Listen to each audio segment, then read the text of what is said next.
the eighteen ex-Marines, actually, they hit on everybody. At it was Correct. nobody understood anymore what was the point of the expose, right? So you had from former Speaker Martin Romualdez to Laila De Lima to now during Duterte's time to Speaker Lord Alan Velasco to Representative Jervy Luistro. So ang tanong ngayon, teka lang, sino ba talaga? Anong punto nito? So, No, Mike, Karen. what is the point? What is the point? Yeah. I think, Karen, that is precisely the point. The Marines have no malice in coming out with what they're saying. Number one, I heard the report that when Boying Rimulya came out, sabi niya, panahon niya ni Lord Velasco, panahon niya ni President Duterte, and I'm happy that he admitted the truth to the deliveries. I think that's the main point. As to whether it would hit Lord Velasco, as to whether it would hit the others, I cannot anymore determine that. Ang problema nga, Karen, many people would call me and say, bakit ako nadamay dyan? Bakit ako nasama dyan? Inosente ang sinabi ng mga sundalo. They were talking about what they witnessed. They're talking about what they see. And Karen, if you recall, ang unang sinasabi ng gobyerno, and up to now, that is the narrative of the government, Saldico is the mastermind of the corruption in the Philippines. Siya yung nagnakaw, siya yung head ng flood control scandal, siya yung gumawa ng pera sa basura, siya yung pinuno o mastermind ng lahat ng to. And ito ngayon yung mga tao niya. Yung mga tao niya are saying, we delivered to this person, we saw and we witnessed this person getting money. And I think that's precisely the point. Walang politika to, walang narrative, walang script. They are talking about what they saw. As to how the ombudsman will now determine, ano ba yan? Saan ba yan galing? Ang problema ka rin, sinasabi ko sabi nila saldi ko yung boss. Pero nung nagsalita yung mga tao na mga kasama niya na nagdi-deliver ng pera, all of a sudden they discredit. So I don't anymore know, para bang ang nangyayari ngayon, yung Pilipino, yung sambayan na nakikinig, nanonood, parang, tao sila ni Saldi, and yet you do not want to investigate them. And yet you do not want to accept what they are saying. Ayaw nyo mang imbestigahan sa Blue Ribbon Committee, ginugulo na kayo ng NBI, tapos wala pa magkaso para ng abogado yung ombudsman at NBI doon sa posisyon na pinipresenta ng mga sundalo.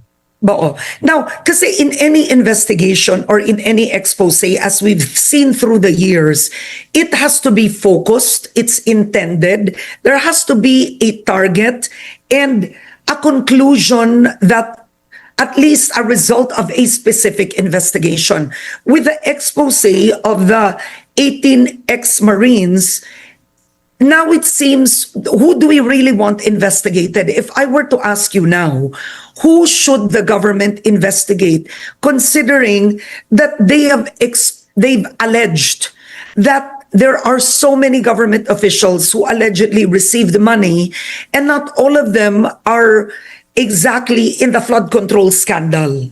You get me? Kumbaga, hindi na siya pinpointed into one specific crime. Yeah, because I think precisely, Karen, what happened in Congress was that they manipulated the budget, inaayos na yung budget, and organized, from the program allocation to the determination of each district, kung ano man yung nangyari dyan sa budget. Tapos may mga delivery. Now, I agree with you, maaaring yung iba dito is not really exactly from flood control scandals. I do not know where it's coming from. But that has to be determined by the Ombudsman and the NBI. Now, if I may talk about focusing on the issues. Number one, there is now an ongoing impeachment case.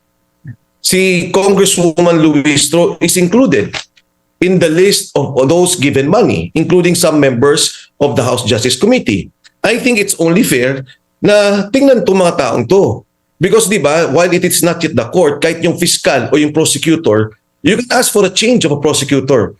Because alam mong tainted, because alam mong may nangyari na in the past, and they were given money to do or to act on a certain agenda, like impeaching the Vice President, which is happening now again. Pangalawa, ano ba yung delivery dito na sinasabing malalaki? Number one is the ICC. they have to look into that if they are really serious about the ICC question, because it's a major part of the affidavit submitted by the soldiers. Number two, yung delivery. Number three na. Number three na. Number three, sorry. Oo. Yung delivery kay Speaker Martin Romualdez. Because they are already saying that almost 3 times a week for almost two years and 8 months, they were delivering 3 times a week to the houses of Speaker Martin Romualdez. They were delivering to Aguado, to Forbes, at dun sa mga lugar identified as the houses of Speaker Romualdez, including the townhomes. Tapos nandyan si Bongbong Marcos. Nandyan si Sandro Marcos. So ito yung mga critical names that were mentioned in the affidavit, including sila Jojo Cadiz na part of that investigation. If they are really serious about what they want to achieve in the supposed corruption that's happening in the country. Kasi ito yung malalaking pangalan, and ang sinasabi nila, bakit isang buo? Pag tinignan mo yung affidavit, sinasabi naman na ako kasama si ganito, si ganyan, only about 3 or 4 of them, kami nag-deliver kay ganito. Ako naman, kasama si ganito, kami nag-deliver kay ganito. And Karen, if the ombudsman, really wants to establish yung corruption about this, the crime, or the NBI would like to establish the crime, kahit naman sulat lang they can do a motu proprio investigation and look at the allegations. Tingnan nila talaga ano yung krimen. Pangalawa, very critical yung sinasabi ni Saldico. Kasi ang hirap nung sinasabi nila na, kunyari, sinabi, mga sundalo, wala naman sinabing crime. Totoo. Delivery ng pera ang sinabi ng sundalo. Pero kung sinasabi niyo si Saldico yung head ng crime, siya yung mastermind, then we have to put it together. It may not happen now, Karen. I do not know if we can achieve this now. But I'm very, very sure that in the future, we will be able to establish the truth and the evidence, the facts about the corruption that we are seeing now in the country. First time, the massive organized corruption na nakikita natin sa ating bansa. Now, you've talked about, actually, you've enumerated 3 clear points, right? 3 clear points on what the heart of the affidavit is. So then you may have some observers questioning the credibility of, number one, the witnesses and the motive of the witnesses themselves, because all 3 purposes or exposés benefit the Vice President, right? Parang it benefits Vice President Sara Duterte, number 1. Luis Stro cannot be trusted because nabayaran din siya, hence, eto pa may impeachment. Pangalawa, si Duterte nasa ICC, nabayaran allegedly si Trillanes, di ba? Tapos colored yun. So very pro-Duterte ang ano doon. Then biglang pangatlo, biglang nag-anti Speaker Martin Romualdez, anti-President Marcos Jr. So you do have sectors. This is why some have questioned, why aren't many mainstream organizations or news outlets carrying it? Because you do have some that feel it was engineered. It was engineered by a certain camp. Probably, let's say, some feel it's the camp of the Vice President. I'm not saying it is, Micah, but yun ang pananaw ngayon, because you've enumerated 3 and they're all politically inclined. It is not targeted to one. Di ba? Paano napasok si Trillanes doon? Paano napasok ito doon? Ano ba yun? Ano ba ang talagang expose nila? Alam mo, Karen, hindi ako magtataka na yun ang sasabihin ng mga sundalo.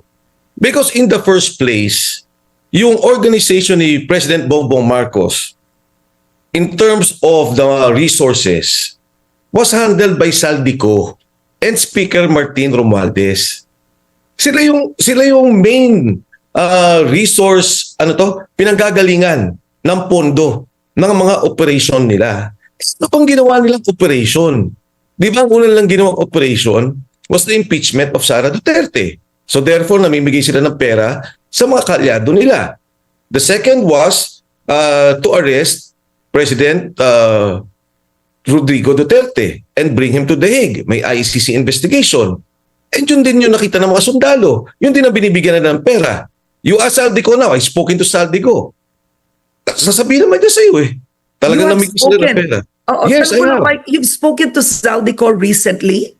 I've spoken to Saldico, if you recall, before the impeachment of BBM, yung hindi tinanggap. I Okay. spoke to him about it. And I was Alright. talking to him. And I'm that, you know, curious, I mean, did he call you? You called him? Because where is he exactly? I'm not sure where he is, pero kasi may conduit siya eh, na meron kaming pinag-usapan at that time, and sinasabi ko sa kanya, I need him to come out in the impeachment hearings. Wala siyang sasabing iba, but what came out in the video recordings that he came out with, yung mga kanyang sinasabi, yun lang naman yung itatanong. And, kasi up to now, Karen, hindi pa official yung mga yun. Hindi pa yun napunta sa public records natin because ay tanggapin nga ng Blue Ribbon Committee. And hindi naman niya to napanotorize as of now. So anyway, going back to my point, Yeah. So, okay. paano magkakaroon ng, paano hindi nila pag-iisipan, yun naman talaga yung operation nila. Di ba, pagka nagkaroon ng, I would think, may iba dyan, eleksyon. So bibigyan nila yung mga kasamahan nila. Pagka nagkakaroon ng break, tinatanong ko, sabi ko dun sa mga sundalo, bakit ba may binibigyan kayo sa townhouse ni Martin Romualdez? So hindi ho namin alam. Basta papasok doon yung mga congressmen, dalawa daw yung units. And from what I know before, isa lang ang unit ni Speaker Martin. Sabi ko, kanya na rin pala yung kabila. Yes, sir. Pag pumasok yung congressman, dala yung envelope na dala nila, lalabas dala din. And then si Speaker Martin, tatawagin sila. O kumuha pa kayo ulit ng 10. Kumuha pa kayo ulit ng 20. So, all these things na sinasabi nila, bakit walang motivation ng mga sundalo? Hindi naman sila kumite. In fact, delikado sila ngayon. Di ba? Naiimbestigan sila ng NBI. Merong mga cases na final sa kanila. Kasama din ako kay Senator Trillanes and kay Secretary Anyo. Why would they or why would we be pursuing all this? If not, gusto nito mga taong to, malaman ng taong bayan yung katotohanan sa delivery ng pera. Delikado sila ngayon. Yung kanilang pamilya, may tatlo doon, pinuntahan pa yung mga bahay nila. Tinatanong kung nasan sila. Yung immediate family nila, of course, natago na nila because we want to avoid what happened to Gutesa. So, this is the first time na may nagsasalita, and ang appeal ko lang sa authorities, particularly the Blue Ribbon Committee, is pakinggan sila. Kung gusto nilang Senado, sasabihin ng Senado, ng Kongreso, hindi totoo yun, harapin nila. And I can guarantee you, Karen, they are willing to tell the story and confront those they saw given money.